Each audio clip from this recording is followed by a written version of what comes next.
You're listening to Ride Rehab on WDWNT.com. And now, here are your hosts, Tyler Mann and Thomas Kiernan. Welcome to a very special episode of the Ride Rehab Podcast here on WDWNT. My name is Tyler Mann. I'm Thomas Kiernan. And this is a very special episode because normally we put ourselves into the shoes of Imagineers, but this time we're going to be putting them into shoes next door to or beside an actual former Imagineer. So this is not a joke. We normally have a lot of characters on our show and guests. This is not a joke. We're about to speak to Brian Collins, who's a former show writer for WDI, Walt Disney Imagineering. So, Brian, welcome. Thank you so much for meeting us in this detention center underneath Magic Kingdom. One floor above Walt's frozen head. That's how close we got before they got us. I thought we'd make it, and, it's a little bit chilly down here, to be honest, and I was wondering why, but now I know. Yeah, I mean, it's all that liquid nitrogen or whatever they're pumping through. Yeah. To keep them frozen. To keep them frozen, of course. It's like the H.P. Lovecraft story, Cool Air. Yes. No. Yes. Walt Disney, the original Frozen. You want them? Well, Brian, let's just start by asking you, tell us a little bit about what you did as an Imagineer when you were working for Walt Disney Imagineering. Well, my job was as a show writer, as you mentioned, and when you talk about being a show writer, you're not talking about writing shows for Disney, you're talking about writing for the Disney show as a whole, right? So my job was to write scripts and spiels for the attractions, to write signs. At one point I had come up with some family-friendly graffiti that was on the old New York street in the back lot of the studios. So any kind of creative writing that needed to be done, that was pretty much what fell into my into my wheelhouse, and it was pretty fun and amazing. And every once in a while, I got to kind of stretch my wings and kind of do some other stuff outside of the writing area within creative development. So it was a great job. Okay. Sounds like it. It's been like one of my dreams when I was younger to become an Imagineer, and all I had to go on was like Imagineering books to like understand. And now we have like multiple like YouTube videos and even like a whole documentary at the moment. And the whole culture of it all has expanded quite a lot. Can you tell us what attractions and rides you worked on specifically? Just a laundry list of what you worked on. Sure. I mean, most of my work was at the studios right after they opened. So I was responsible for writing and updating the script and spiels for the backstage studio tour, the tram tour they used to do, the walking tour that they would do, because those had to be updated as production at the time. The back when it was Disney MGM Studios, it was an active production lot, and there was a lot of production that went on there. They were doing the Mickey Mouse Club, they were doing movies, they were doing, a lot of different things. Mm-hmm. So that constantly, I constantly had to keep those updated. The very first script I wrote was actually for the tour of the animation building when it was out there. I also did the Great Movie Ride, and plus that script, and also did some of the staging in the Great Movie Ride for the bandit scene and Western scene that used to be in there. I did some of the Jungle Cruise in the queue area, Albert AWOL, the radio broadcast that you listen to in the queue. Some of that was mine. It was really kind of the gamut. Quite a bit of stuff out at Epcot for the World Showcase and Future World. Yeah. That's amazing. Like the amount of like the sort of diversity of different things you did and different attractions that you worked on. Right. Well, let's get into some of our strange questions. So our podcast is called Ride Rehab, and we based that on two things. One, there was a Walt Disney quote where he was quoted as saying, "Every time I go on a ride, I'm thinking of how it can be improved." And the other thing was in the Imagineering books I've read, there's like a glossary of terms that Imagineers use, and one of them was rehab, which is like to update or refurbish an attraction. Did the word rehab actually get used by Imagineering? Yeah, it did for sure. Yeah, I mean, I never really kind of thought of it as a term that was kind of unique to Imagineering. I mean, you know, a lot of us have heard that term. You know, I think where it becomes a little bit magical is when you're rehabbing something at Disney. You know, the more common term that's a little bit unique, which I think people have heard, is called plussing. Yes. You know, where you plus an attraction, like I say, you know, I plussed the script in the Great Movie Ride, or you know, the staging in there. But rehab as well. Rehab, when we're talking about rehab projects, usually those are more physical changes than I would say like scripting changes, for example.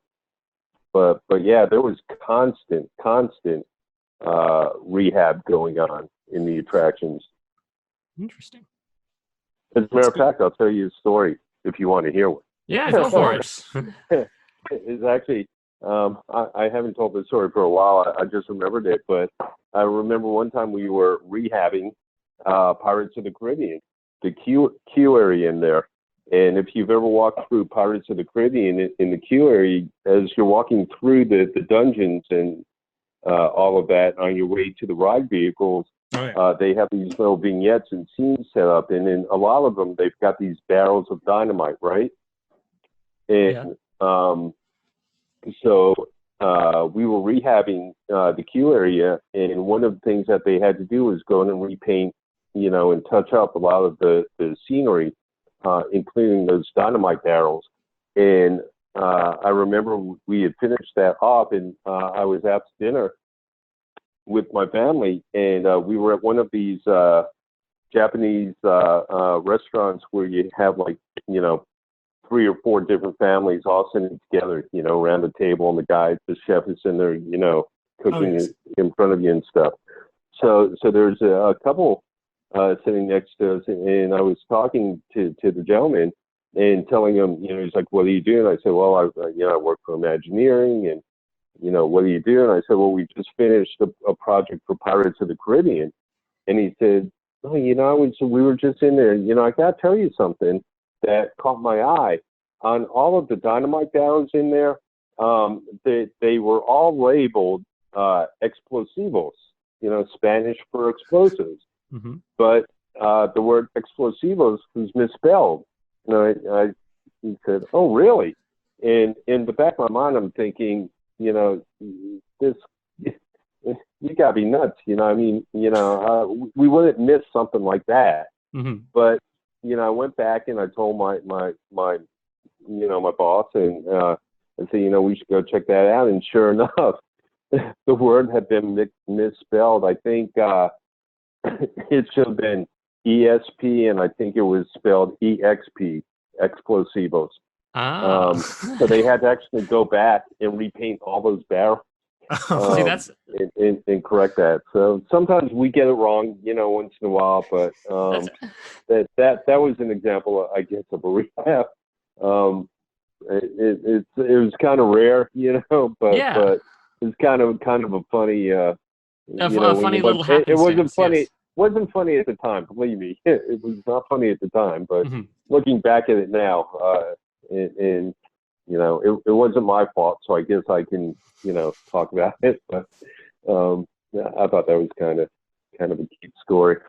That's so That's weird fun, that yeah. like for years that those barrels have like been in the little dungeon vignettes, and nobody's ever like, or I guess they go in and like clean it up every once in a while, but nobody's just been like, huh, That's not spelled right. That's weird. See, that's funny to me, because you think of Imagineering and of Disney and all the attention to detail that goes into these things, and so something like a spelling mistake you think would get caught fairly early on, right? But no, it just it slips by, and that's interesting and kind of funny to me. Yeah. Listen, you know, we're human too, so you know, stuff happens, and like I say, you know, it's kind of rare, and it's not like it had been sitting out there for years. You know, it was only maybe a couple weeks. Yeah. You know, that you know, before it got caught, but you know, yeah. So So there are a lot of reasons why attractions get rehabbed. Usually it's for, scheduled maintenance or enhancements or whatever it may be. Mm-hmm. And it's fantastic. So during your time as an Imagineer, did you ever, you said it was a fun job, but did you ever feel just like a cog in a massive corporate machine? Never. Never? Interesting. No. Okay. That's good. It was, the people I worked with were so amazing. The talent you work with is incredible. The jobs, that you do are so unique. I never felt like that. I mean, WDI, it was, just an incredible, and, when I was out there too, it was a very, very exciting time for Disney as a whole, let alone to be an Imagineer. I mean, this was like the late 80s, early 90s, so this was under Michael Eisner's reign. He was still relatively, young to the company. Marty Sklar, I worked under his watch, was amazing, visionary to work under.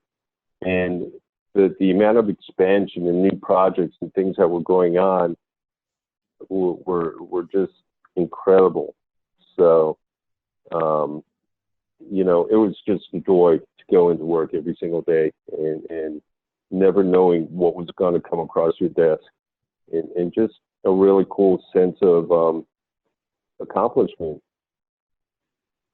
All right. That's good. That's interesting to know. Yeah. Yes, given the perspective yes, we've kind of had on Disney recently. Well, I mean, we can never forget that they are a corporation, but it's good to hear that the sort of, the creative team that is somewhat of the linchpin of the parks isn't part of that. It doesn't feel like that big corporate machine. Yeah. I guess that's that'll be more for the grunts, for lack of a better term.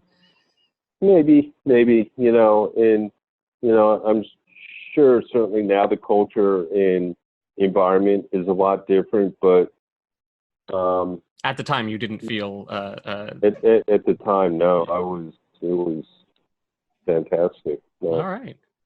Well, talking about creativity then, like on our podcast, we throw out ideas, like ridiculous ideas, almost like we're pitching stuff in a writer's room.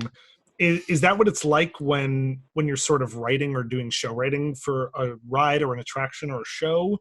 Is it sort of like you get together in a room and throw out ideas, or is it more of like a reserved go off and write stuff kind of thing? It kind of depends.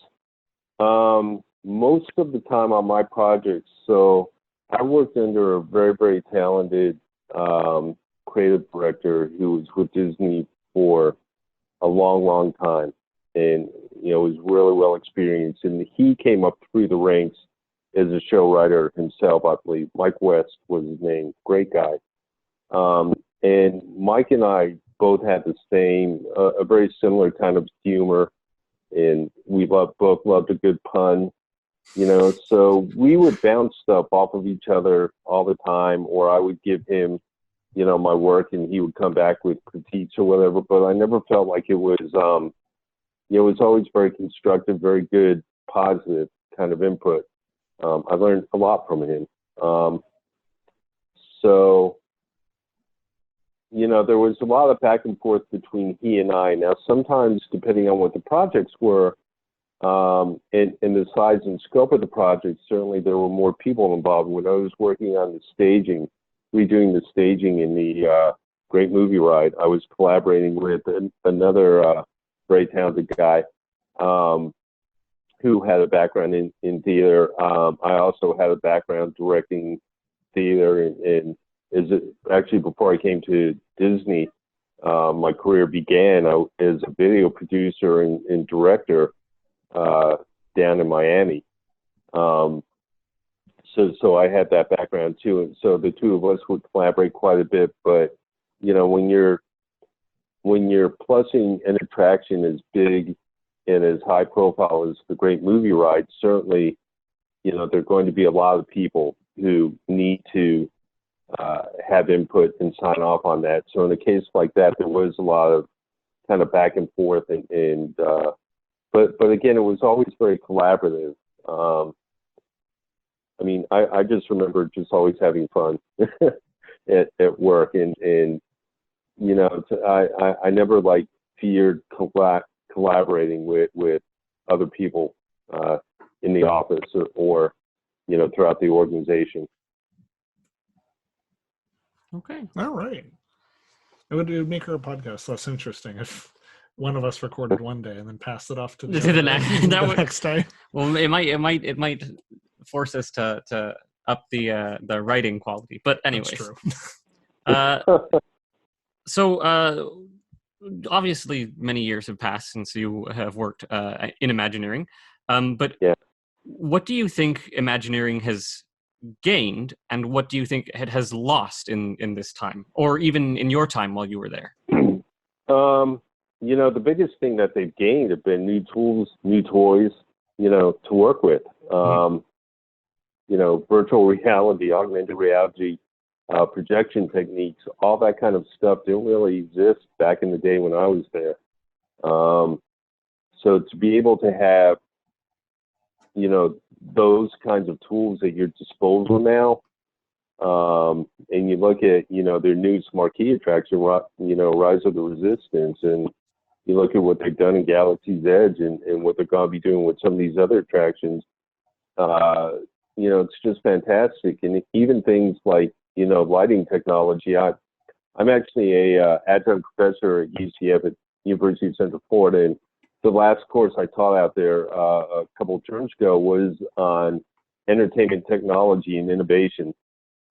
And it really kind of made me realize just how things like how LED lighting, for example, which wasn't really a thing back in the day when I was in Imagineering, you know, how something like that has really kind of been able to transform the guest experience, or audio technology, you know. So the way technology has evolved, I think that's been the biggest gain. In terms of what they've lost, that's kind of a tough one. I do know, you know, in my opinion, they're doing a lot more. You asked about like the corporate side of things. You know, did I ever feel like I was part of a big cog in a corporate machine?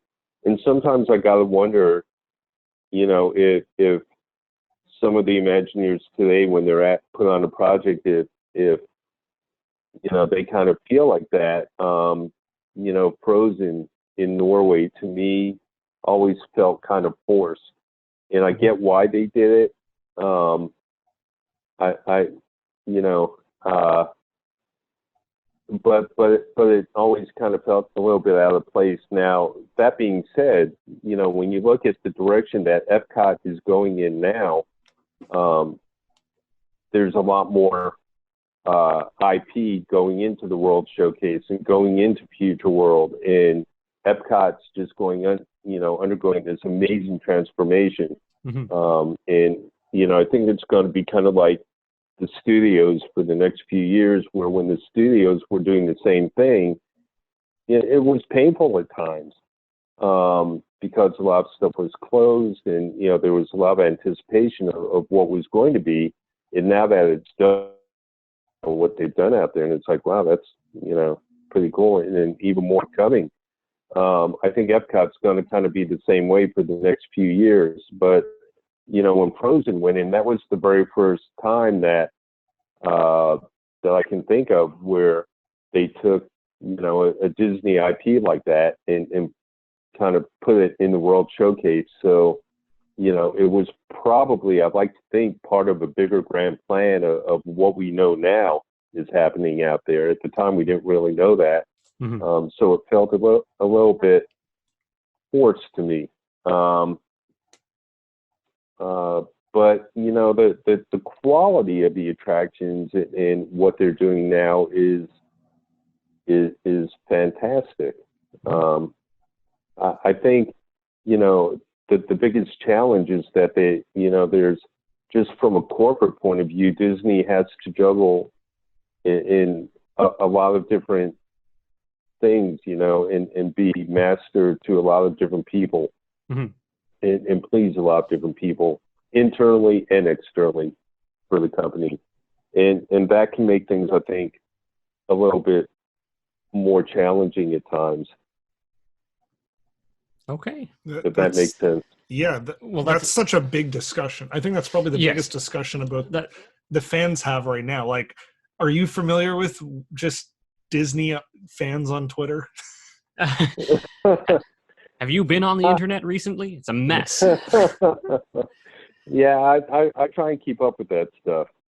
I do. I still, I'm still in the industry, mm-hmm. Even though I'm not an Imagineer. So I try and stay on top of everything that's going on at, Disney, at Universal, at, other places around. And yeah, so I know there's a lot of opinions about what's going on out there. And I think a lot of the people who are most upset with things probably just are not privy to what some of the bigger plan and vision is that Disney has in place.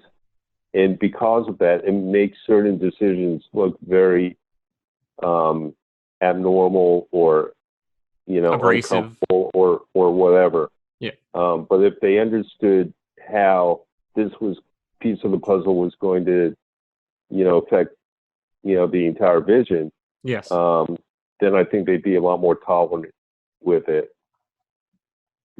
Yeah, it is about like IPs and stuff. There was that giant thing about Frozen, and there's the guy on YouTube who does these wonderful documentaries and about like past attractions. He's documented them over the years, and you watch stuff about like Maelstrom, and it looked like such a unique and creative ride, and then something like Frozen goes in, and then when I went on Frozen, I was like, you know what, it's still kind of fun.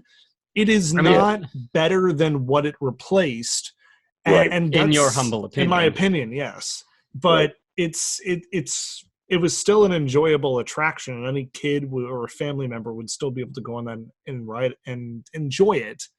But even like one of the big things about our Tom Corliss says about the Great Movie Ride is like Mickey and Minnie's Runaway Railway. It's replacing an iconic attraction, and if it was anywhere else in the park, it probably would be fine. But now, like, there's certain people who are comparing, and I don't know if it's right to say that you can compare it to the thing that it replaced. Same thing with like Frozen and Maelstrom. I guess just in overall quality, I guess. But that leads into another question, which is, in your experience, clearly this is a hot button issue, but in your experience, has intellectual property being inserted been a help or a hindrance? I think it's more of a help. Interesting. I think it gives, I think, it comes down to the execution of it. When I first heard, for example, Guardians of the Galaxy going into Epcot, I was like, what? Everyone had the same reaction to that.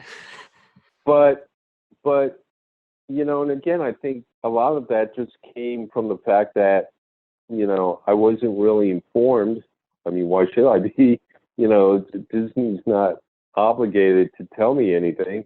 So I didn't really, understand the big picture. Now that they're starting to kind of unveil and peel away some of the secrets a little bit. And I get why they need to be kind of protective and not say a whole lot.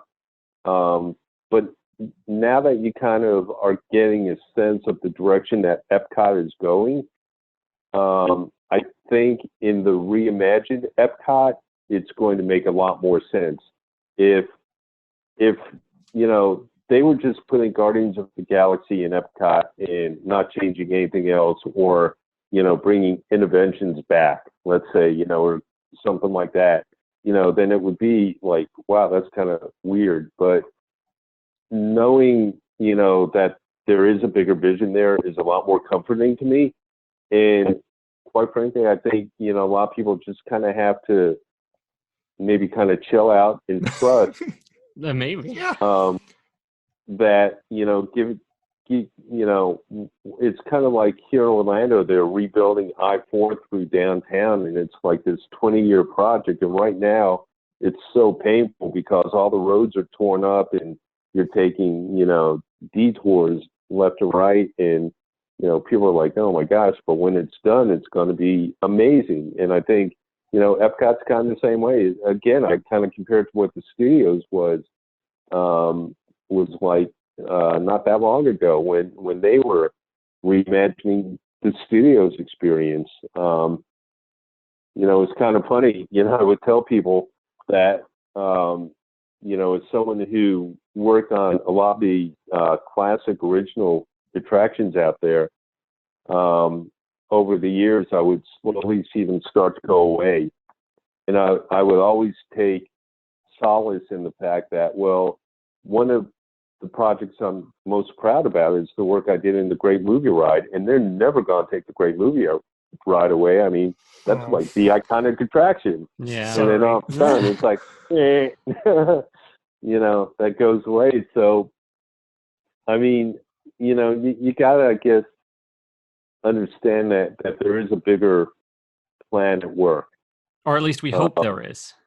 Or at least we hope there is. It could, maybe it is just reactionary things where it's like, oh, this franchise is popular, quick, let's throw more of that franchise in there. And then there is no bigger plan. It's just what's going to make the most money more immediately, which is the fear. But hopefully a company that is, its biggest asset is its image would have a better understanding of a plan like that. Like Breakout. Yeah. Guardians Breakout. Like you talked about people like they should just chill out. And I agree with that. I wrote a whole parody song about that. Because Guardians Breakout, they announced that replacing Tower in California. And people were like revolting. And then it opened and everyone was like, oh no, okay, this is good. And then the next thing they did was announce Guardians at Epcot, and everyone started revolting again. It's like, I have faith that that attraction is going to be great. And then at that point, I had nothing to say about like Epcot, though. But yeah, you're right. They clearly must have had some kind of plan. But but I do want to ask this question now because we're sort of leading into it. For example, there's in the Imagination Pavilion. There's the theater right next door, and the Disney Pixar Short Festival. It's been there for 5 years. Right. And we've said on our podcast, surely there's an Imagineer who's had a great idea for something original that can go in there. Is there even a place in Imagineering where somebody can like pitch something or submit an idea? There's like a submission box or something where you're like, I have this brand new idea for this unused space. Right. Can you pitch that? Or is it all very much corporate tells us you can use this space to build this or something like that? Or probably, I assume for the most part, projects are handed down to be worked on. They are. I mean, there's always the ability to pitch ideas in WDI. Mm-hmm. The challenge is that, a lot of the times it comes down to time and resources and priorities. So, when they're, working on building Rise of the Resistance and Guardians of the Galaxy and, the Tron roller coaster, which is going to be phenomenal, and, all this other stuff, where does, even if they have a great idea for the Pixar space, for that theater space, where does that fall into the priority? So, and it's a long process, to change out something like that. We're not talking about necessarily plussing an attraction at that point. We're talking about redefining how that space is being used. Mm-hmm. So ideas can certainly be pitched and heard and implemented, but it's not going to be a quick process. Now, if you're working within a project and you have ideas on how to maybe enhance or, improve an experience, that's much easier. But when you're talking about like reallocating a space or, coming up with something that hasn't been done before, it gets a little bit more tricky at that point. Mm-hmm. Did you ever know anybody who like pitched an idea, like something original that they came up with, or? Well, first of all, if you're external, you can't at all. They won't even listen to you. Even after I left WDI, years later, I would have conversations with whoever, and they're like, "Oh, stop right there! I'm not, no, I'm not listening." Because, there are a lot of legal ramifications and things like that. So external to the company, it probably, it's not going to happen. Now, internal, there were lots of times where we would come up with ideas, or they would give us a broad project idea, and then we would take that and kind of play around and see what we could come up with. I remember one of the things when I was working out there, they wanted to create photo opportunities in the park.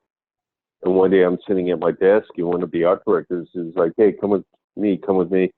And we went around the park that day, and we set up these like little photo shoots to like mock-ups of what these photo experiences could be. So one of them, I'm going to kind of age myself here with Imagineering, but one of them was right after that movie Dick Tracy came out. Oh, yeah? With Warren Beatty years ago. And we had a bunch of like the cars and props from that movie on the back lot. So we went out there, and the art director gives me a fedora and this fake Tommy gun. He's like, "Go pose over by those cars." So, I went over there, and he took some pictures of me like his Dick Tracy, in by the cars. Mm-hmm. Another one we did was Indiana Jones. We went to the Stunt Spectacular, and I got the Indy's fedora and wore that, and went up and got to mess around like I was taking the golden idol. Mm-hmm. And so we did some mock-up photos of that, which we thought would be fun for a guest. And then the third one we actually went out by Star Tours, and we actually had 2 or 3 of the land speeder props that were actually used in the movie, because we had a very good, just happened to have them lying around, right? And so we set one of those up on a couple of soft horses, and he's like, "Yeah, on top of that, make believe you're riding through the forest," and kind of mocked that one up. And that's the one that actually wound up being used. I don't know if you remember, but for the longest time, there was this photo opportunity across from Star Tours where you could get on this replica of a land speeder like you were, speeding through the forest of Endor. Neat. Yeah. So, there were times like that where you could just kind of let your imagination go and come up with ideas. But to kind of pitch an unsolicited idea, that was a little bit, it gets a lot more tricky at that point. How much of your job was maintaining image of the company? Oh my God. I think everything you do with the intent of creating the best show, for the guests. I think all of it, fair enough, had to do with when the Great Movie Ride first opened up, and for those who went on the attraction, there was the scene where the gangster would come out and shoot up the everything and hijack the ride vehicle, right? Mm-hmm. And when that attraction first opened up, the way it was scripted and blocked, the gangster that was, coming to life, Muggsy, that was going to hijack the ride vehicle, actually shot the tour guide, and there was like a Velcro patch over his pocket that he ripped away, and it was like a little blood splat. Oh my gosh! And he would do this really dramatic, death thing, almost like very cartoony, and then fall over. I love it. Yeah, but they realized, maybe it's not a good idea for the tour, for the gangster to be shooting, the tour guide in front of kids and everything. It's not a very Disney thing. Yes. So one of the things one of the things I worked on when I reblocked that was, the gun position and making sure that, we took, that the gangster never shot towards anyone, towards the tour guide or the guests or anything. Whenever they fired, whether it was the tour guide or whether it was the bandit in the Western scene, they would always either fire into the air, or like when she was lighting the fuse of the the bandit was lighting the dynamite, they were shooting away, at the fuse of the dynamite, never towards the guest. And so that's an example where,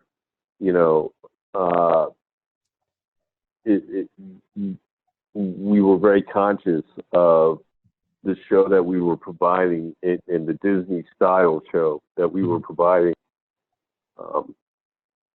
Even the family, I mentioned, I wrote family friendly graffiti. And when I was coming up with that, everything like, what's family friendly graffiti? So I just had to be very, very careful that that's exactly what it was. They didn't tell me just, I want you to come up with some graffiti. They specified family friendly graffiti. So do you remember what some of it was? Like what the graffiti said that was family friendly? Yeah, I do. One of it was my wife's maiden name was Goldberg. And so I had like a sign pointing, like spray painted on there, Goldberg's Deli with an arrow pointing in, towards an area. That's awesome. Yeah. I put some Chinese characters on there because there was like a little Chinatown area of the back lot. Okay. So I put Chinese characters on there. And if you didn't know what Chinese, it just looked like Chinese graffiti. But I actually, I remember it said Mickey loves Minnie. Oh. So if you read Chinese, that's what it said. But I remember when I came up with that, I actually had to go to Epcot, to the China Pavilion over there and get someone to translate it. Yeah, get the cast members. Can you write this? And they're looking at me like, man, you're crazy. But yeah, so and then I obviously had to double check it several times and take it, and say, hey, read this. Tell me what it says.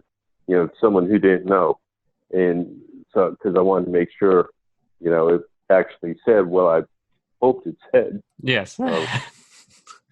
So that's the last thing you want. Image-wise, is it? So someone giving you something in a foreign language, and you're like, this looks fine, and right. But if it turns out to be like explosives, right? Yeah. Right. All right. At stage 89, we went to audience questions, and I was so adamant about asking this one question, and I wanted to ask it again here on the podcast. Okay. How does something like Journey into Your Imagination come into being? The second iteration that had no Figment, it was only Eric Idle, one little spark wasn't even in the ride. Yeah. Like does Disney do some kind of surveys to like understand the guest, or like what they want? We know they do surveys, but is that what it goes towards? Is like, do people care about Figment? And it looks like no. Okay, well then let's take them out of the ride, because the ride only lasted 2 years. Yes. And I hesitate to ask this because I don't want it to sound mean. Is that one of those times where Disney just gets it wrong, or like I just want to try and understand that attraction a little bit. Was it a misfire? What did that look like internally? Right. Why they took Figment out? So I can only answer that from an outsider point of view, because that was long after I'd been gone from the company. I don't know exactly what I certainly can't answer what the decision making process was that went into that. To me, it feels like it may have been a misfire, a well-intended misfire to kind of, freshen up the attraction, make it look good. Sometimes there are contractual things that happen. There could be any of a million reasons. Maybe they did underestimate just how popular Figment was. It's really kind of hard to say. I mean, obviously the fact that they brought him back, within a few years, and it's almost kind of like the Orange Bird, right? Yeah. Kind of a very beloved character. It's kind of hard to say sometimes. I mean, sometimes you do kind of look at some of the attractions that get pulled, and you wonder. And there are any of a number of decisions. I mean, when Mr. Toad's Wild Ride got pulled out of the Magic Kingdom, Yeah. to this day, people still mourn him, and you could go visit his in the pet graveyard. I don't know if you've ever seen the Easter egg when you're coming out the Haunted Mansion. There's Mr. Toad in the pet graveyard as an homage to that attraction. Mm-hmm. But I think there are a lot of different reasons why those decisions get made.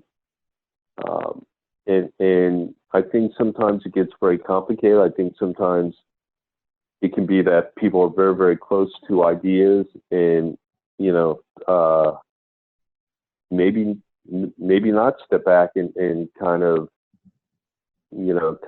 do underestimate things. I really can't say specifically to that. Figment's one of my favorite characters for sure. No. And I'm glad, Right. he's back. I'd like to see him back a little bit more. I'd like to see a lot of things, honestly, different in Journey to Imagination. I think the original iteration of it was the best one. But That was our first Everyone's episode got of our podcast too. Yeah. Like, that was the whole reason. I wanted to talk about Figment and come up with some kind of idea. And Well, Figment, Dreamfinder, that whole original attraction, which was, Well, I don't know, timeless almost. But anyways, it's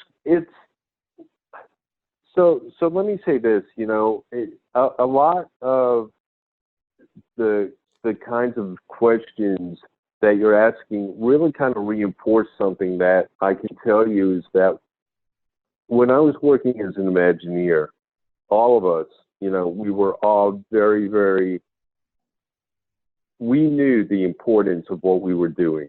Mm-hmm.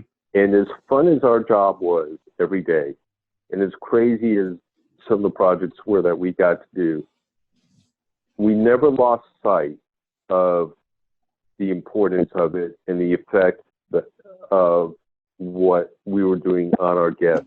Mm-hmm. And, sometimes, you just got to do the best with what you're given. But no decision was ever made that wasn't thought through, for good or bad, but no decision was never made that was not very carefully thought through. Mm-hmm. and went through several layers. People, we understand that people become very attached and have very strong opinions of the characters in the attractions in Disney. Whether it's the princesses or Mr. Toad or Figment or whatever it may be, putting Johnny Depp in Pirates of the Caribbean, to me, honestly, that always felt kind of like a little bit of a sellout. Mm-hmm. I mean, I was very, lucky. I knew Mark Davis a little bit. I got to meet him a couple of times. Great guy, fantastic person. I don't know how, I get why they put him in there, but to me, always kind of, again, felt a little bit forced. Yeah, it felt more like a financial decision than a creative one. Yeah. Come to the park. We've got John.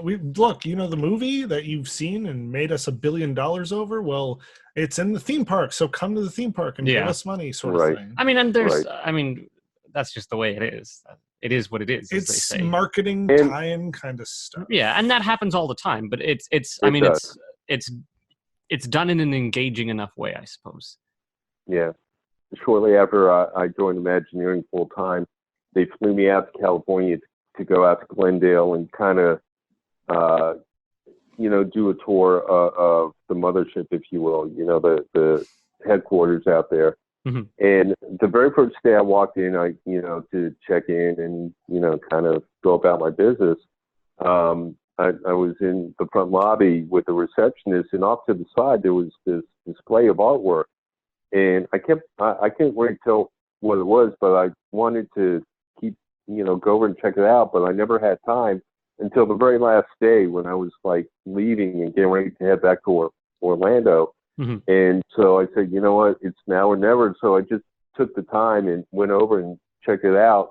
And they were actually sketches, Mark Davis's original sketches from the Haunted Mansion, from Jungle Cruise, and from Pirates of the Caribbean. And they had like 3 or 4 rows of them. And I'm sitting there like, looking at this, and I go around the corner and there's this, couple people looking at the artwork. It's kind of like set up like a museum display almost. And there was an older couple and his wife, we're sitting there looking at him. The guy turns around and he says, "What do you think about this stuff?" And it was Mark Davis. Wow. And his wife, Alice. And I just about dropped my teeth. I mean, can you imagine? I mean, it's so surreal. Yes. And I was like, "Oh, it's pretty good, Mark." It's okay. Kind of it's all right, Mark. And and introduced me to his wife, who was, incredibly, cordial and everything. So that was how I got to meet Mark Davis first time, and any of those guys were always just very, when they would come to Florida, they would talk to us about what they did and how they did it. And, but Mark had a very, very distinct, obviously, style in his artwork, which translated to Glenn Gibson sculptures. Mm-hmm. And, when you put Johnny Depp in there, it me kind of felt a little forced. But yes. That's just me, does not reflect the opinions of Walt Disney or Walt Disney Imagineering. Legal disclaimer. Yeah. We probably should have put that up front at the beginning. A lengthy legal disclaimer. That should be the artwork for this episode. It's just a huge legal disclaimer. You've worked on a lot of attractions, and I'm sure, it felt wrong to say that something like Journey to Imagination was something that got wrong, but was there any attractions or was there any shows you worked on that never saw the light of day? And can you talk about them, or are you allowed to? There are lots of ideas, let's say, that you would have that never saw the light of day for one reason or another. There were a couple. One thing I worked on was talking about Pirates of the Caribbean earlier. I came up with this whole script filled with like voices and sound effects. So as you were walking through the dungeon, you would hear kind of like this pirate taskmaster saying things like, "Keep it moving, you mateys, y'all be walking the plank soon," and stuff like that. So just kind of add to the theming, as you were going through the dungeon, you would hear this, these phrases and stuff coming over, which I thought was great and a lot of fun, but for whatever reason, never happened. For years, we had worked on going back to the Great Movie Ride. I talked about how the bandit blew up the bank, right? In the Western scene. If you remember the scene in the Western scene, she would come out and take a stick of dynamite, shoot it with the gun, and then toss the dynamite into the bank, and it would blow up. and I actually worked with one of our special effects guys, and we came up with this cool fiber optic fuse, so that when she shot the dynamite, it would actually like light up and sparkle like it was lit. Oh, cool! You know, before she tossed it. But that, for whatever reason, never saw the light of day. So there was a lot of, you know, in my world, I would say smaller things like that, which never happened. But yeah, they're like bigger things too. I mean, you know, going back to when I went out to WDI that first time when I met Mark Davis. So this is probably about 1992. And it was shortly after The Little Mermaid came out, right? Which surpassed everyone's expectations. And that really kind of started the second renaissance of Disney animation back then. So The Little Mermaid came out, was incredibly successful. And at the time, they were planning and preparing to build not only Euro Disneyland, but also they were going to do a Disneyland Paris, Disney MGM Studios Paris, right on the heels, which Disney MGM Studios Paris didn't open for many years after the first park did for a number of reasons. But so when I went out to Glendale, they were touring me through the facilities, and I got to see so many cool things. I got to see them. They were hand painting the stretch paintings that would go into Phantom Manor. You know how we have them in our haunted mansions here. Oh yeah. So these were, you know, in the stretching room. They were hand painting those. I saw them programming the animatronic pirates for their Pirates of the Caribbean. Just really cool stuff. And so the guy that was taking me through, he's like, "Here, come here, I want to show you this one thing." And we go into this one warehouse, and there's this giant black curtain, and he peels it away. And, you know, we go in through, and there's this full-size, beautiful black-white mock-up from the scene, Kiss the Girl scene from The Little Mermaid, you know, with cool. Prince Eric and Ariel in the rowboat, right? Yeah. Beautiful, full-size thing just under black light. And he said, we developed this, is going to be for the Little Mermaid ride that's going to go out to Paris. And I was like, wow, that's really cool. Well, to make a long story short, I mean, that attraction never happened. And, you know, this whole ride that had been developed just went into mothballs and never saw the light of day for probably, I think it was probably about 25 years or so until they built the Voyage of the Little Mermaid or Ariel's. It slips me what the attraction is called. Yeah. Right, in the Magic Kingdom, right? That's and when so you go, weird that it took that long. Right. So when you go in there now, you see that. And the first time I rode that attraction, my eyes almost popped out of my head when I saw that scene, because it's like, you know, I thought that had been something I never had thought about for 20 years. And all of a sudden, there it is in front of me in living color. That's so interesting. So there are lots of ideas that either never see the light of day, or maybe, you know, you never know, they may have been conceptualized for something else and then brought back to life. I mean, they might be in a warehouse somewhere behind a dark curtain where where they're just waiting to be unleashed onto the world. Could be. Yeah. We did the Backstage Disney tour, and they took us through the facilities. And I mean, that's still a guided tour. We in did in WDW, and they showed us. They're like, "Here's a black curtain. We can't show you what's behind this." And I'm like, "It's possible that no one will ever see what's behind these." For example, maybe, yeah. All right. Well, so you worked on the Great Movie Ride. You worked on Jungle Cruise. You know, those are two like iconic rides. Especially Jungle Cruise. Especially because Jungle it's still Cruise. around. Yeah. But more to the point, they're like making a movie out of it now. Like, did you know that was going to be like it was going to be such a special thing? I guess that's thank you for wording it like that. Because obviously you can't see the future unless you can, which would be impressive. But so listen, I mean, there are a few attractions that, you know, even back then, you knew were iconic attractions. I mean, Jungle Cruise certainly, Pirates of the Caribbean certainly, Space Mountain, which they made a movie of too, right? But a lot of people have forgotten about that one. In the Country Bear Jamboree. Sorry, did you say a movie of Space Mountain? We just looked at each other and we were like, we didn't even know about that. It's been so forgotten. We'll have to look this up.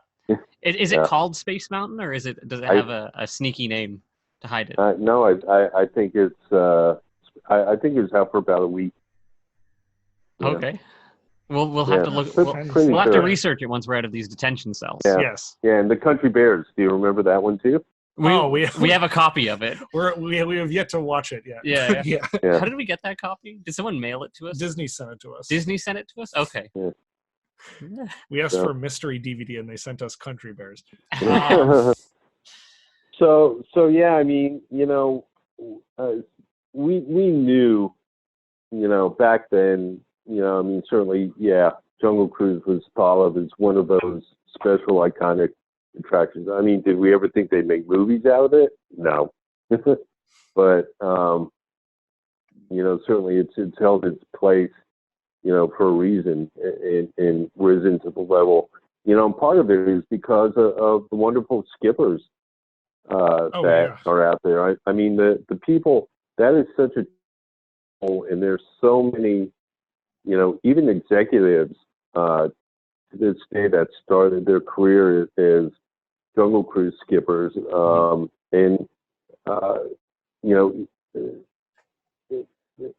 I mean, if you get a role as a Jungle Cruise skipper, I mean, there are people who have been there for years, and once they move on, they'll have like reunions and things like that. I mean, they become very close, and it becomes almost like a special fraternity that you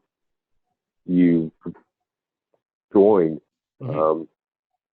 Same thing with the Haunted Mansion hosts and hostesses and ride. It wasn't until it was closing and when you guys when I first met y'all at Studio 89, right? Did I say that right? Stage 89, yeah. Stage 89. It was during the time that it was a little bit after, but when the Great Movie Ride was closing, they had asked me to come out a couple of times to some special events and the work I'd done there. And, people would just come up to me and just say just really wonderful things, what that attraction meant to them. And some of the most warm, fuzzy moments I got were from the cast members who call themselves riders. The riders, if you worked in the Great Movie Ride, you're known as a rider. So the riders would come up to me and, just, tell me how special an attraction it was. And to this day, there are like Facebook groups and reunions that the riders have. It was just that kind of a very beloved, not only attraction for the guests, but for the people that work there too. And the Jungle Cruise was like that as well. There are few attractions that kind of rise to that level. Yeah. That, so yeah, even back then, when I was working on it, we knew it was a special kind of attraction. And you wrote for like the radio, and honestly, that's like one of my favorite parts of the attraction as well, is just how immersive the queue is at putting you in that Adventureland kind of world, and also the continuous onslaught of puns and jokes. Puns. Yes. Yeah. Whether or not any of my material still exists at that broadcast has been updated. It's hard to say.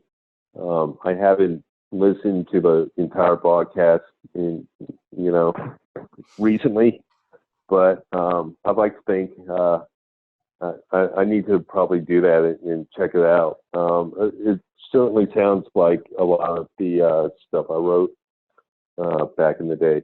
So it was a lot of fun. Yeah, somebody should go in and just it's like kind of cool. It's kind of like leaving a little bit of a legacy. Yeah. My kids my kids weren't born, when I was an Imagineer, so they grew up knowing I was an Imagineer, but they didn't really, experience it in real time.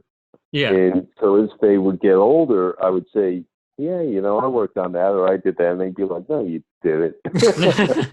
All right, you're never a captain on your own ship. True.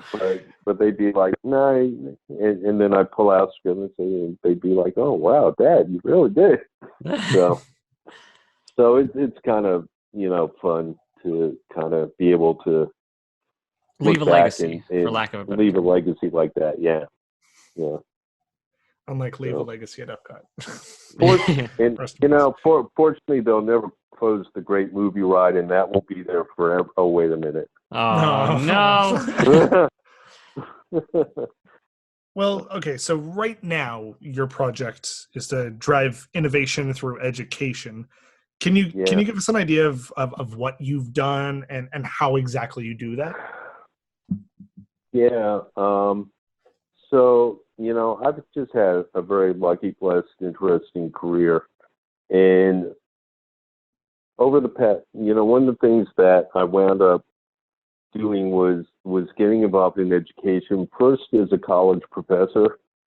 And as I mentioned earlier, I'm still on, I still work on occasion at UCF as an adjunct professor out there when time allows. But I also worked for a while with the Florida Virtual School many years ago as an innovation specialist. Florida Virtual School is the state of Florida's online school district. So it's a school district like any other school district you would find, except rather than having physical buildings, it's their online virtual school district. And my job was to find new and emerging technologies and figure out how to cross-pollinate those into education. Okay. And that really kind of was a fun job for me because it gave me a chance to kind of combine that Imagineering pedigree with education in some really kind of cool ways. And so for the last several years, I've really kind of been personally focused on continuing to do that. How can I take that Imagineering background and apply it to education? And looking at how we can do things with VR and AR and advanced web, applications. So, for example, one of the projects I'm working on now is with a gaming company where I'm helping them develop a game for the Oculus Quest that's an educational game for STEM education. And it's basically a space-based game where you're on this spaceship up on Mars, and there's a lot of really cool activities that you'll be able to do on this spaceship at the computer monitors or whatever it may be. But then you can go down to the surface of Mars and walk around because with so VR and with the Oculus Quest, you can do that, right? Yeah, that's really neat. Yeah. So that's one example. That sounds like something you would see at Epcot, but like now it's just like something with modern like technology. A game company is could develop and maybe we will and put it for educational purposes. I was going to say Mission Space. Mission Space is kind of VR, right, but not really. It's not really that educational. No, well, right. Give and take. So, yeah. I mean that's pretty cool. I was actually about a few weeks ago. I'm not sure when this is going to air, but I was in Denmark and was invited to go speak to a couple of schools over there and to teachers and students. And while I was over there, I got to meet with some people at one of the major universities over there. It's called Aarhus University College, which is a school where if you want to be a teacher in Denmark, this is where you go to get your degree, your teaching degree. And one of the things that they're doing is a lot of really interesting work on teaching teachers how to think in an innovative design thinking kind of fashion, and how to use what they call playful learning, which is something that Lego, the company Lego, is kind of championing. Lego, of course, was created in Denmark and is where their corporate headquarters are. So they've partnered with Aarhus University to kind of spread the word amongst teachers on how to integrate this playful learning pedagogy, and then use that in the classroom. So that was a really fascinating conversation and discussion over there. So I mean, I'm constantly trying to see how I can take the tools and resources that are available now and drive them into ways to innovate education. I've actually collaborated with a couple other folks, and we've actually formed a kind of a consortium, if you will, called ENSO, ENSO, ENSO Education. And we've had a couple really fascinating charrettes with people from around the country who are like leaders in design thinking and innovation on how to innovate the education system. So, well, what more could we ask for? That's great. I like that. It sounds like the sort of legacy of what Epcot was. Yeah, sort of kind of. Yeah, innovation world. And education. Those are like the two key words of Epcot, basically. Yeah. That's wonderful to hear that that's something that's continuing to fuel kids. And that's not to take your current work and relate it back to Disney, but that's what the podcast is about. Yeah. Well, it wouldn't be our show if we didn't rehab something. Yes. So let's end this detainment that we're in by asking you. Well, it's almost. If you can, what? I was gonna say it's almost time for our interrogation. So. Oh yeah. What if you could pick something that is currently in the parks, currently existing, and if you had infinite time and money, what would you want to do to it to like rehab it? Make it better. I will. Well, we kind of touched on it before, but if there's one attraction that I could go back and plus or redo, I think it would be Journey into Imagination. Fair enough. Join the club. I'm sure. I was about to say, I'm sure there's many who would agree with you. What would you want to do to it? I think there's a lot of untapped potential there. The ride itself, I think I would probably, redo the story a little bit, and knowing how popular Figment and Dreamfinder are, I'd probably, get back to that a little bit more. But I think the area out there that could use the most attention is the post-show. When you come out of the attraction. Oh, yeah. Oh, yes. I think there's a lot of potential to be had in that area, and I'd love to. I think that is a place where you could really showcase some amazing technology that's not being done right now. Mm-hmm. So that would be my, Rehab if I had $1 million, or actually it'd take more than that, but yeah, if I had several $1 million and they said, okay, you can be project manager anywhere, that's probably the attraction I would go after first. And we'd join you. Yeah. I mean, we don't have much to say because we've already rehabbed this ride. It was our first episode, as we said, which you can listen to right now on WDWNT.com. Shameless plug, shameless plug. Speaking of shameless plugs, is there any place that you would like to suggest our listeners to go check out some of your work, or, how you drive innovation and education? Yeah. I'm on Facebook. I've got a Facebook group called Educators Who Love Disney. So definitely check that out. I also have another Facebook group called The Mouse and the Imagineer, which I try to, just put some really fun posts up there from an Imagineering perspective. You can find me on LinkedIn. You can find me on Twitter at BrainstormINST is my Twitter handle. It's short for Brainstorm Institute. The Brainstorm Institute is what I call my consulting practice. So at BrainstormINST is my Twitter handle, so please follow me there. And WDWNT.com is my website as well. So my Disney-based website. WDWNT.com. Totally go check that stuff out. I was looking through the website. That's how we sort of came up with a lot of the questions we asked. But yeah. This next part will probably be cut.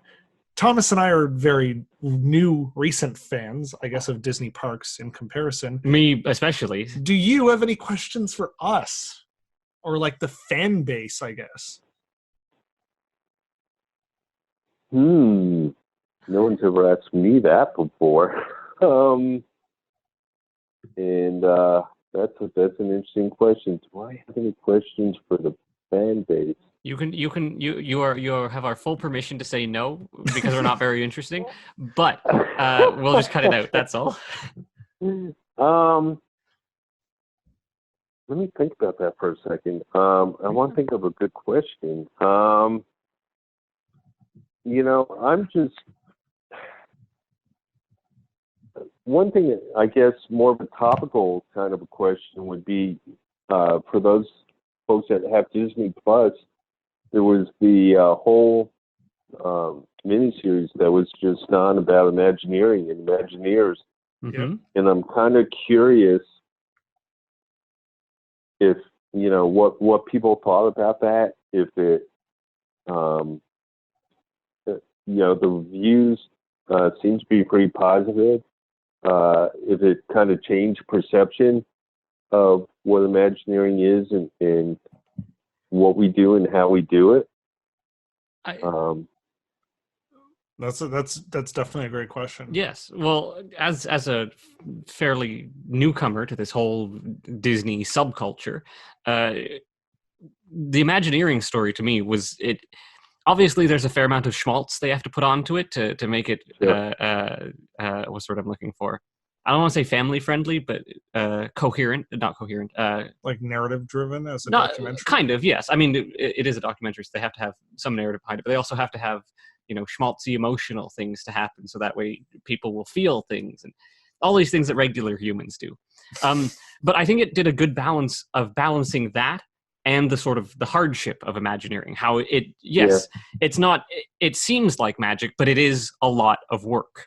There's a lot of time and money and effort that goes into these things. And I think that's something that is given as a broader perspective on Imagineering, is that they call it magic, but it's not magic. And it's certainly one of the other things they stressed is that a lot of the things that are done are risks. As far as the corporate side of things go, some of these things are risky based on where the company is, or where the company was rather, and it's also all very fascinating to see the process of all the things. And that's more than anything, Imagineering I think is the most fascinating facet of the world of Disney. For me, I like to think so. For me, it was, and this was brought up at Stage 89 as well by the team of Imagineers that we all talked to, including you, Brian. But I have a much greater appreciation for Michael Eisner and what he did for the company. Mm-hmm. Yeah. Especially like the kinds of attractions that he brought into the parks and the decisions behind them. Because I feel like it was something that Disney fans used to just joke about, like the kinds of ideas that were brought there. And then at Stage 89, I forget which Imagineer it was, but they were like, no one should be making fun of Michael Eisner.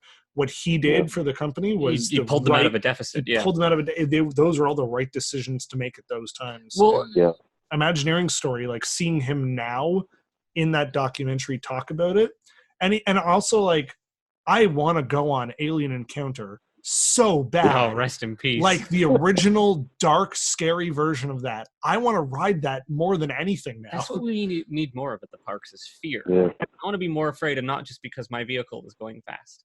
I want to be scared, and then I want to have existential terror when I go on Disney ride. Yeah, yeah. But to me, Michael was a, just in a class of his own. He didn't leave the company on the highest note, and I always felt that was like so unfair because what he brought to the company was amazing, and the team he assembled with Frank Wells and Jeffrey Katzenberg and on and on were just phenomenal. His instincts and decisions, especially early on, were just dead on. That's what it feels like. We get a broader perspective on these things from the Imagineering story, but it feels like the decisions he made were risks. They weren't just they were calculated risks, I'm sure, but it wasn't just, what's popular, let's throw that in here. It was okay, what can we integrate, what might work here, so on and so forth. Yeah, that's it. That's all I got to say. I think that was a great question to ask on, and we'll definitely pose that to people, or the people who listen to the show, to think about that, share their thoughts about it online as well. Mm-hmm. Yeah, thanks. Well, I can see the guards coming down the corridor now, so we have to assume the position for them to take us to the Inquisition room. The party escort position? Sure. Well, Brian, thank you so much for coming on our show and answering all of our burning questions about Imagineering. Honestly, I think we have such a much greater, different perspective now about Imagineering, this sort of job that you had, and how, I guess, how it compares to what we think about Imagineering based on just these books and the documentary. Yeah. It's, at the end of the day, it's a job like any other job, but it's a very, very special job. And, at the end of the day, you're right. You are working for a big corporation. You're not always going to agree with every single decision that's made, but, that's anywhere you work. You're not going to do that. People are very passionate, like I said, about Disney and the culture and the characters that we built. And, when you start messing with it, people are going to have opinions. Again, either for good or for bad. And sometimes it's because they're not informed of the big picture. Sometimes it's just because they feel very, personal, close to the company, which isn't a bad thing. But I think in the long run, when you look at Disney overall, and you step back and you look at the holistic picture, what the company has done and what they're doing has been, for the most part, pretty dead on and right on. And they continue, I think, to create some of the most amazing world-class attractions, and hopefully are going to keep doing that for a long, long time. It certainly, for me, was one of the most amazing special places to work, and I'm sure the people who are there now think the same thing too. And I think there's just going to be amazing stuff coming down the road. Maybe a few speed bumps along the way to be expected, but overall, I think the future of Disney theme parks is going to be fantastic. That's it for this episode of the Ride Rehab Podcast. Thank you so much for coming on, Brian, and, well, I don't know what'll happen next. We'll find out. We'll find out. Alrighty, and hopefully they'll go easy on us once they I hope you get out of these detention cells as well. If we manage to break out, we'll be certain to try and unlock your cell. I can pull the Imagineering card and that'll get us out. Let's hope so. It's like, oh no, you know who I want am. one of you.